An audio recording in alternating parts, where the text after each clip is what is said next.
बागेश्वर धाम वाला मुद्दा आप सुन रही होंगे बहुत ज्यादा जोरों पे। तो अब जैसे आपको लोग उठा रहे हैं कि ये चमत्कार नहीं है बाबा का, एक तरीके से देखा जाए तो बवाल है। बाबा जो है वो अपनी के बवाल चमत्कार में मैं इसलिए नहीं जाऊंगी क्योंकि हर कोई व्यक्ति, चाहे वो धार्मिक गुरु है, धर्म गुरु है, या वो सेक्युलर सिटीजन है मेरे जैसा, यदि वो हिंदू अस्मिता से नफरत नहीं करता और धर्मांतरण के विरोध में चूं भी करता है, उसकी जान पे बहुत बड़ा खतरा है। और करीब 1 महीना पहले मैंने इसकी ऐसे ही हल्की सी बात सुनी थी। बागेश्वर धाम वाले, हाँ, ऐसे मुझे पता भी नहीं था ये बागेश्वर है, धाम है, कौन है, पर इसकी एक छोटी सी वीडियो की क्लिप, मैंने कहा इस पे तो गाज गिरेगी, क्योंकि और कुछ नहीं, वो घर वापसी की भी बात नहीं कर रहा था। माँ मुझे याद भी नहीं है, बट हिंदू समाज अगर बचना है तो कैसे परिवार जुड़ा रहना चाहिए, माँ पिता की इज्जत करो, आप किसी बाबा की करो ना करो, रामायण पढ़ो ना पढ़ो, माँ पिता की से, मतलब ऐसी बातें भी कोई कर देना हिंदू धर्म का हवाला देते हुए, उस पे गाज गिरेगी। आसाराम बापू ने कन्वर्जन्स को रोकना चाहा, उसके ऊपर गाज गिरी। राम रहीम ने, तुम जो मर्जी कहो कि उसके ऊपर ये चार्ज है वो चार्ज है, मैं ये जानती हूँ अच्छी भली भांति कि राम रहीम तथाकथित एससी समाज, जिसको हमने कभी नहीं, हिंदुओं ने किसी को एससी नहीं कहा, ये क्रिश्चियन वोकैबुलरी है। दलित, ये भी मिशनरीज की वोकैबुलरी है। हरियाणा, पंजाब, इस सारे रीजन के एससी समाज को जोड़ के बैठा था, कन्वर्जन माफिया से प्रोटेक्शन करके बैठा था। जो उनकी सेवाएं थी बहुत बढ़िया तरह से, वो इकोनॉमिक एम्पावरमेंट, एजुकेशनल एम्पावरमेंट, सब कुछ कर रहे थे, उस आदमी को भी जेल में पहुंचा दिया। इनके बिशप बिल्कुल क्या बोलते हैं ना, ब्रॉथल चलाते हैं। इतना यौन शोषण है मदरसों में, इतना यौन शोषण है मस्जिदों में, इतना यौन शोषण है क्रिश्चियन सेमिनरीज में, किसी की चूं करने की हिम्मत नहीं होती। और यहाँ पे झूठे आरोप से भी फंसाया जाता है, जैसे शंकराचार्य जी को फंसाया गया था झूठे आरोप पे।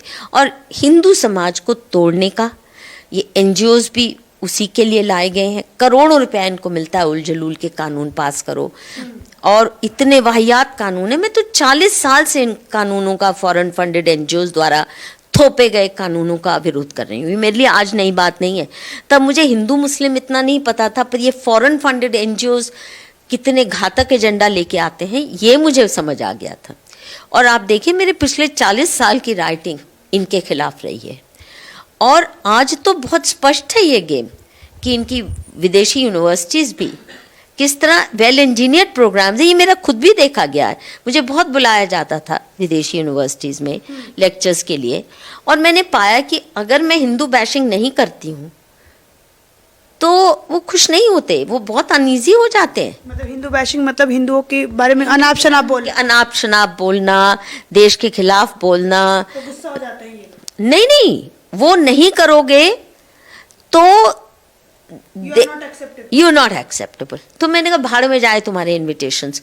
मेरे को जो लड़ाई करनी है अपने समाज की, अगर उसमें कोई कमियां हैं मैं करूंगी यहाँ पे, और करती रही हूँ, पर आपके दरबार में आके मैं न्याय नहीं मांगूंगी, क्योंकि आपका एजेंडा मेरे देश और समाज को तोड़ना है, मेरे धर्म को तोड़ना है, तो इसलिए आपसे क्यों मैं न्याय मांगू। अच्छा मधु मैम, आप मतलब आपका एक्सपीरियंस इतना है राइटिंग में, कह लीजिए आप प्रोफेसर रह चुके हो, आपने इतनी सारी रिसर्च वर्क किया है, आप ये कह रहे हो कि जो बागेश्वर धाम वाले बाबा हैं, क्या धीरेन्द्र शास्त्री उनका नाम है, तो उनको सिर्फ इसलिए फंसाया जा रहा है, उनको इसलिए मुद्दा बना दिया क्योंकि वो हिंदुओं की बात करते हैं टोटली, और वो धर्मांतरण के खिलाफ बोलते हैं, इस वजह से सिर्फ, और घर वापसी के लिए बड़ी तैयारी है उनकी, और वो इस स्केल पर काम करने की क्षमता रखते हैं जिस स्केल पर किसी ने नहीं किया। तो इसलिए ऐसे आसाराम बापू भी यही करते थे। इन्होंने ट्राइबल एरियाज में खासकर, जहां मिशनरी माफिया बहुत एक्टिव रहता है, वो मैं खुद देख चुकी हूँ, और मोदी जी ने भी गुजरात के जो ट्राइबल एरियाज हैं वहाँ केवल और केवल इतना कि अच्छी सड़कें, अच्छे स्कूल पहुँचा दिए, अच्छे हेल्थ फैसिलिटीज़ पहुँचा दिए। ये ईसाई माफिया, जो कन्वर्जन माफिया, इतना खफा हो गया इसी बात से, क्योंकि ना सड़क है, ना हेल्थ सर्विस है, ना स्कूल है, तो ईसाइयों के ही सिर्फ रहेंगे। तो ईसाईकरण बहुत आसान हो जाता है। इतनी गाली देते थे इसको, मोदी को सूली पर टांगने का काम, तो लीड रोल तो कन्वर्जन माफिया का है ना, गुजरात के। तो अगर इनको ये भी स्वीकार नहीं कि कोई सरकार जो तथाकथित पिछड़े इलाके हैं वहाँ पे कनेक्टिविटी रोड की अच्छी कर दे, या कोई वहाँ अच्छे स्कूल चला दे, हेल्थ सर्विसेज चला दे, इसी से खफा हो गए कि डांग एरिया में जो शबरी का मंदिर, भव्य मंदिर बना दिया गया, और इससे कि ये एक सिर्फ वहाँ चर्चेस प्लांट कर रहे हैं कन्वर्जन के लिए।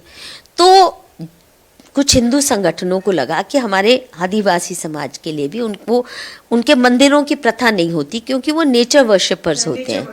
ठीक है, हिंदू भी करते हैं, उस सेंस में कोई फर्क नहीं है। जिनको हम भी तो करते हैं पेड़ों की पूजा, वो भी यही करते हैं। एंसेस्टर वर्शिप हम भी वही करते हैं। एक्चुअली आदिवासी भी इनकी कैटेगरी है। हमने किसी को आदिवासी नहीं कहा था, शबरी को तो माँ ही कहा था। शबरी को ये थोड़े कहा था कि तुम आदिवासी हो, तुम अलग हो, शेड्यूल्ड ट्राइब हो, ऐसा नहीं ना रामायण में कुछ भी। माँ के दर्जे में पाँव छू के प्रभु राम उनसे बात करते हैं। इनको इतनी चिढ़ आ गई उस मंदिर के खिलाफ, शबरी मेला लगने लगा, इन्होंने आफत मचा दी। आज भी आप इकोनॉमिक एंड पॉलिटिकल वीकली जो लेफ्टिस्ट गढ़ है और इत्यादि इत्यादि इनके लेफ्टिस्ट जितने जर्नल्स हैं, वो शबरी धाम और शबरी मेला के खिलाफ इतना कुछ इन्होंने लिखा है, वो मैं खुद पढ़ा हुआ है। और मैं जब मोदी जी के सिलसिले में अध्ययन करने गई तो विशेषकर उस एरिया में गई, क्योंकि आए दिन वहाँ से खबरें आती थी मोदी कितना फासिस्ट है। वो इन्हीं कन्वर्जन माफिया के माध्यम से, जिनके साथ ये फॉरेन फंडेड एनजीओज काम करते हैं, टीस्टा सेटलवाड और मंदर और इंदिरा जयसिंह, ये उन्हीं के गुर्गे हैं। तो मैंने जाके देखा कि क्या है इसमें बात, क्योंकि भव्य मंदिर है, एक ऊंचाई पर है, आदिवासी समाज को एक इमोशनल एंकर, स्पिरिचुअल एंकर मिला। उनकी एक महिला का कैसे प्रभु राम ने सम्मान किया, वो सारा लाइफ का चित्रण है। अब इसमें क्या बुरी बात है? आप हमें कहते हैं कि हम इनसे द्वेष करते हैं। अगर हम उनके इतिहास को गौरवान्वित करना चाहते हैं तो आप फसाद, इंटरनेशनल फसाद मचा देते हो। और मोदी जी को यहाँ तक कहना पड़ा, ये उनकी इंटरव्यू यहाँ भी शायद इसमें कोटेड है, मोदी टोल्ड मी कि मुझे अपने डिप्टी कमिश्नर्स को ये खास हिदायत देनी पड़ी कि देखो इनकी चर्च पे या किसी क्रिश्चियन ईसाई के घर पे कंकड़ भी ना फेंका जाए, क्योंकि ये खुद ही कंकड़ फेंकेंगे और कह देंगे हिंदुत्ववादियों ने चर्चेस पे अटैक किया है। ये करते थे, और ये अटैक हुआ, चर्चेस पे अटैक हुआ। और वो मोदी जी ने कहा कि मैं पूछता था कि किसी को कोई फर्स्ट एड भी कभी देनी पड़ी? नहीं। अगर फर्स्ट एड के लिए भी कोई नहीं गया, इसका मतलब कोई अटैक नहीं हुआ। अच्छा मैम, जो बागेश्वर धाम वाले बाबा पे जिस संस्था ने ये आरोप लगाया कि आप सिद्ध कीजिए कि आप चमत्कार जो है वो सही करते हैं, ये भी आपके महाराष्ट्र की संस्था है। उनके नीच संस्था है, इनमें से कई क्रिमिनल माइंडेड लोग हैं। ये जो सवाल उठा रहे बागेश्वर धाम खुद को कहते हैं, ये क्रिश्चियन संस्थाओं से सपोर्टेड गुर्गे हैं। कोई रैशनलिज्म नाम की चीज इनके पास छुई भी नहीं है। बेईमान, दुष्ट और देशद्रोही, धर्मद्रोही है। मैं साफ शब्दों में कह रही हूँ। लेकिन ये कह रहे हैं कोर्ट तक जाएंगे, जहाँ ये इनको आदत पड़ चुकी है ना, ये फॉरेन फंडेड सारा रैकेट है। और ये आज से नहीं, आप देखिए चर्च की जो प्लांटिंग हो रही है, आपने देखा होगा बड़े बड़े मजमे लगते हैं जहाँ पास्टर्स मिर्गी ड्रामा करते हुए औरतें आती, इतना वाहियात मास स्केल पे वो तमाशा करें। आज तक आपने कभी इनको देखा उनके खिलाफ बोलते हुए? या इस्लाम कितना अंधविश्वासी है। इस्लाम तो आज भी ये मानने को तैयार नहीं कि पृथ्वी गोल है, चपटी नहीं है। वो तो ये भी मानते हैं उनके, क्योंकि पैगंबर साहब पीस बी अपॉन हिम, वो कहते हैं कि वो एक मटमैले तालाब से सूरज निकलता है और फिर जाके उसमें ही लुप्त हो जाता है। ये इस्लाम की जो सारी थियोलॉजी है उसमें रैशनल तो छोड़ो, कॉमन सेंस भी नहीं अप्लाई कर सकता कोई इंसान ही। कोई हिम्मत है इनकी?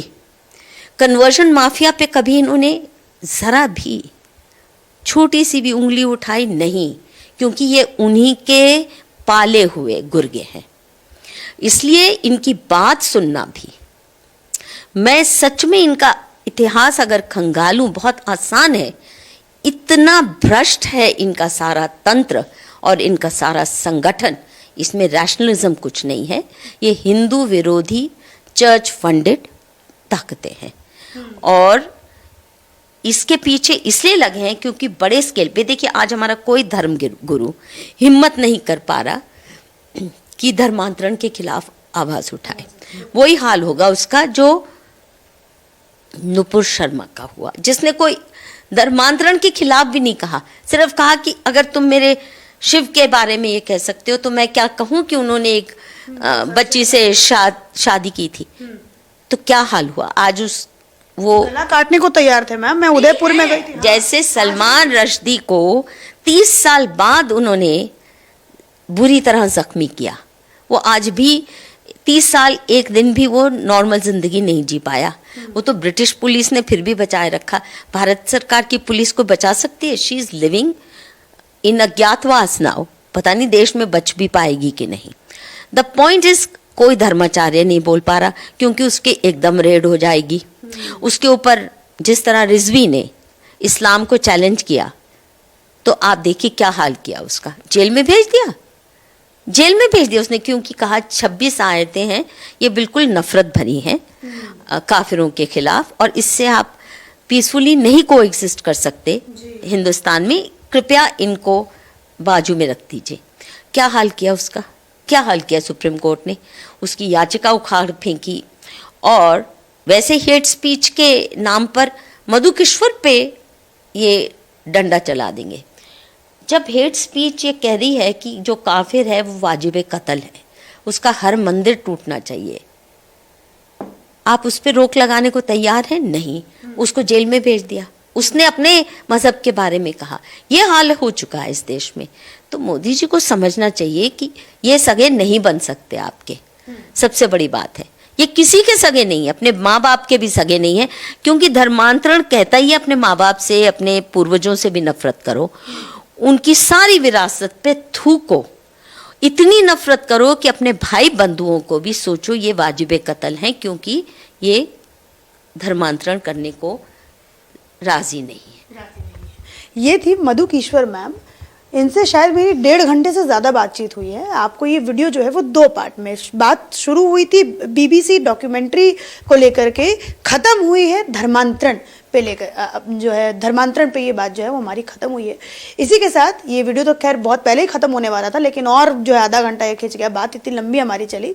तो आप लोगों को भी शायद इसी तरीके से, जैसे मुझे मैम से मिलकर बहुत अच्छा लगा, बातें करके भी बहुत अच्छा लगा, अभी मैं आपसे 2 घंटे और मैम बात कर सकती हूँ, इतना मतलब वो, हाँ फिर कभी हम लोग करेंगे। तो आपको भी इतना ही मज़ा आएगा ये इंटरव्यू सुन के, आशा मैं यही करूँगी। और इसी के साथ धन्यवाद।